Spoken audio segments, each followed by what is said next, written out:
They say you shouldn't be intoxicated around your children. Well, I'm not. I'm high. Call it elevated. It's a different thing. What has happened, unfortunately, is that since Y2K, I've just been melting. I've been melting my brain by pot. I know, like, a brain is supposed to be like,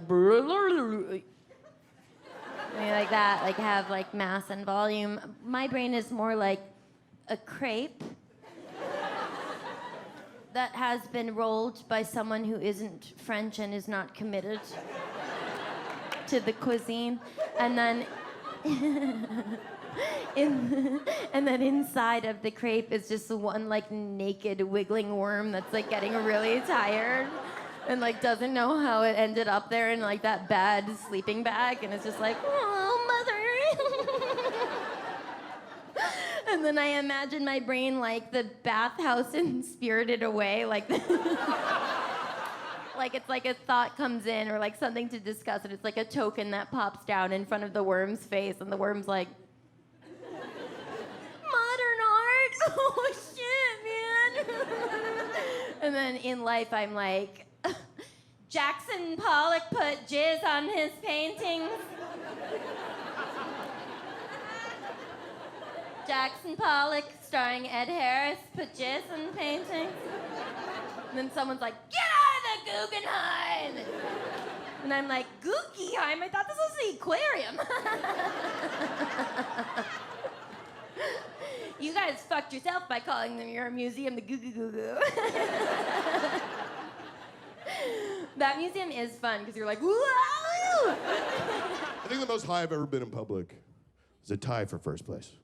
Okay, there's the first time I did MDMA, Molly. And the other time was when I went and saw the Tupac hologram at Coachella. So the first time I did Molly, it was like 10 years ago. I went to this comedy festival. And I bought a bunch of those little Molly pills. And I went to see a comedy show. And I was with my buddy Carl. I gave him a pill. I took a pill. And we felt like $1 million, right? Serotonin machine gun going off in my brain. And I felt so good that I turned to my friend and I go, dude, if we eat like 4 or 5 more of these little guys, we'll feel 4 or 5 times as good, my man. That's basic math, bro. So we fucking wolfed down a bunch more. What a fucking mistake. Because then my eyeballs started working independently like a chameleon. And I was like David Attenborough from Planet Earth started narrating my thoughts. Like, this asshole has taken more drugs than he can handle. And now his heart will do a Slipknot drum solo. My eyes were doing like Diplo air horn sound. So I fucking panicked. I ran outside. My heart's beating out of my chest, right? And I'm like, I'm gonna have to go to the fucking hospital. I'm having a meltdown. And I go, no, I got it. I'll make myself throw up. Or we call it pulling the trigger. You know what I mean? Or at least that's what we called it in ballet class. I don't know what you guys call it, but. So I run outside, and I'm fucking slamming my finger in the back of my throat. The problem was I had so much MDMA coursing through my veins, it wasn't making me throw up. It just felt like I was hitting a hidden G-spot in the back of my throat, and my uvula was like a giant clitoris. So I was just like, ah! Ah! Ah! Oh! Ah! Ah! Ah! Ah! Ah! Boink, boink! Yeah! And I've never come harder in my entire life. First and only time I have ever achieved orgasm.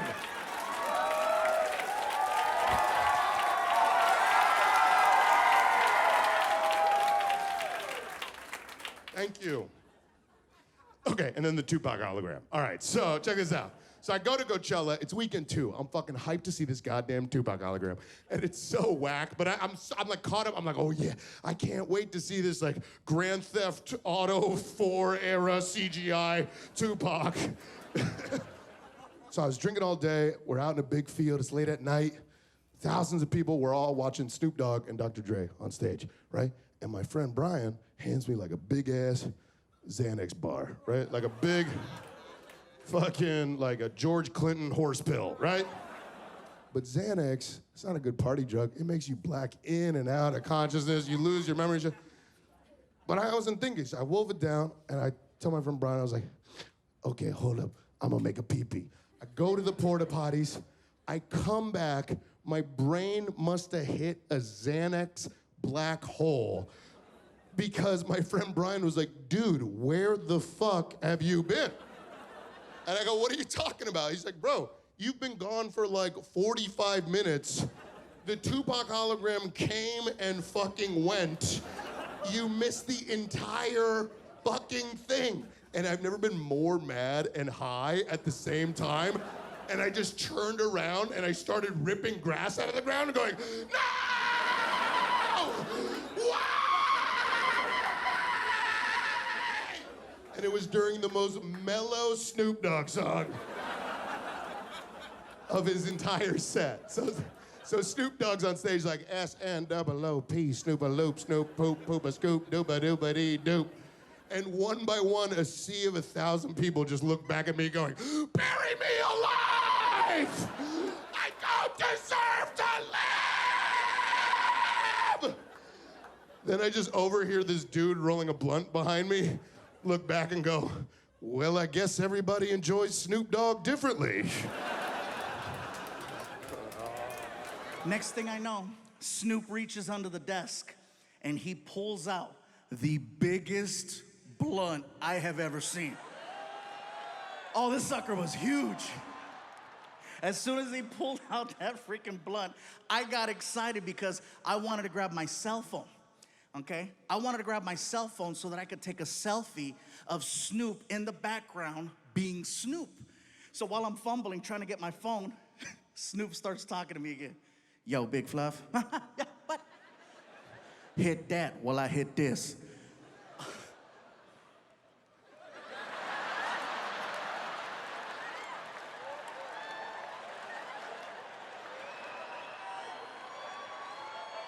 The second I went like that, all of the cameras in the room, red light, red light, red light, red light, red light. My publicist is like, no!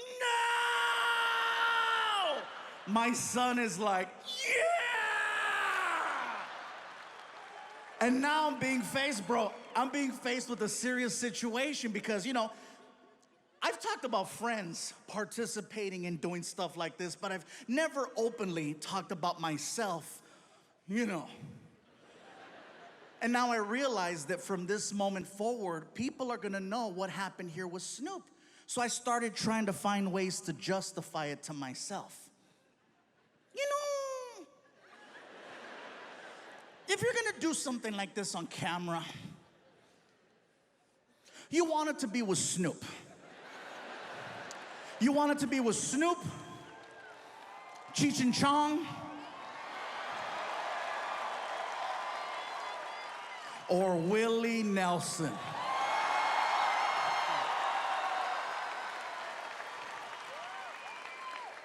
Next thing I know, the manager hands me a lighter, I light it, and I take a big hit.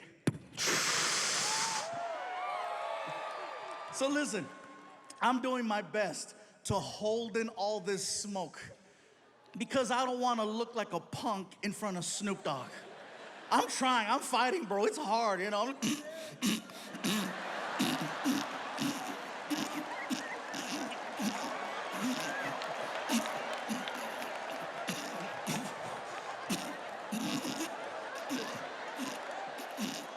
The whole time Snoop is like, hell yeah.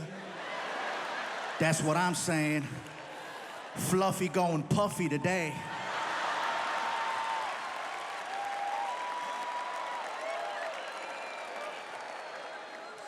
I do not remember the rest of the interview. I have kids and I lie to them. I get high around them too. People say you shouldn't do that, but they don't see it.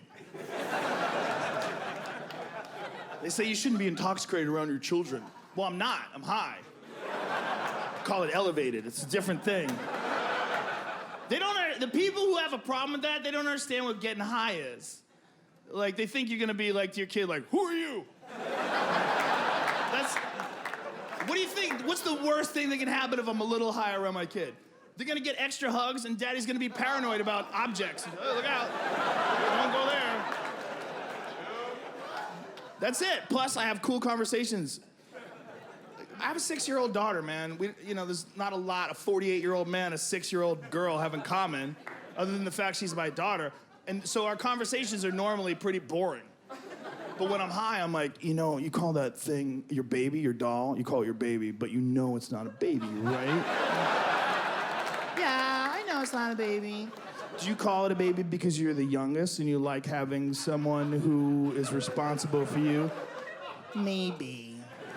Okay, that's cool. That's cool. Give me a hug. I love you. Give me a hug. Mwah. I see my age in my children.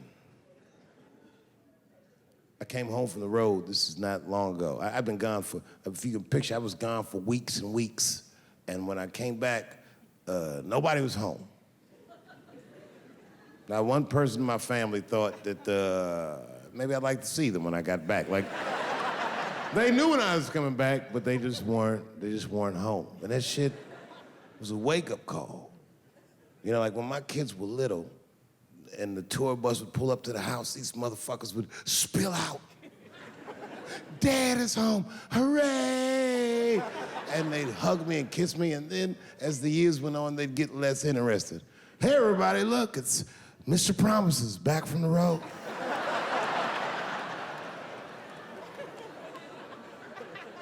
But an empty house, that's some cold shit. And I went into my oldest son's room. I was like, hello, hello. He was gone. And I'd never done this to him before, but for some reason I just did it. I just looked through his shit. Just to see who this motherfucker was becoming. And I found these notebooks and I started going through the notebooks and it was all this wonderful poetry in them. Written in his handwriting. I didn't even know this nigga wrote poems. And then I looked through his drawers and I opened up his middle drawer and I found this rolling paper. And I looked down at them papers like, oh, that's where that poetry's coming from.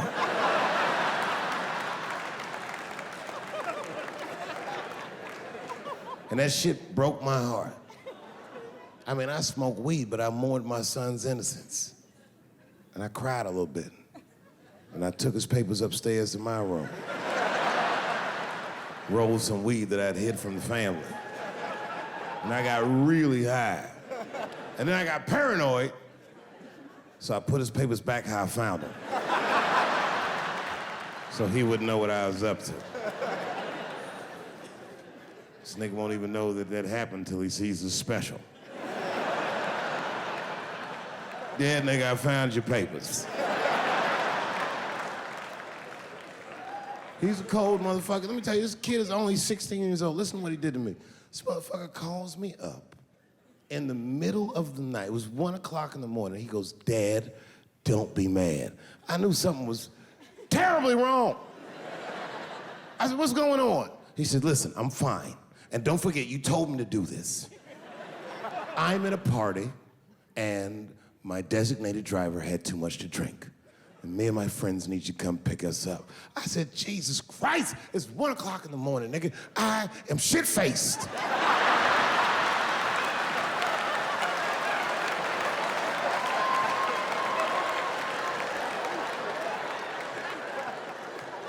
But I figured, fuck it, it's better me than some kid. I might as well roll the dice and go pick my nigga up. I said, all right, I'm coming to get you. Just give me the address and I'll be right there. And then he gave me the address and I was shocked. I said, son, you are not gonna believe this, but I'm at the same party, nigga.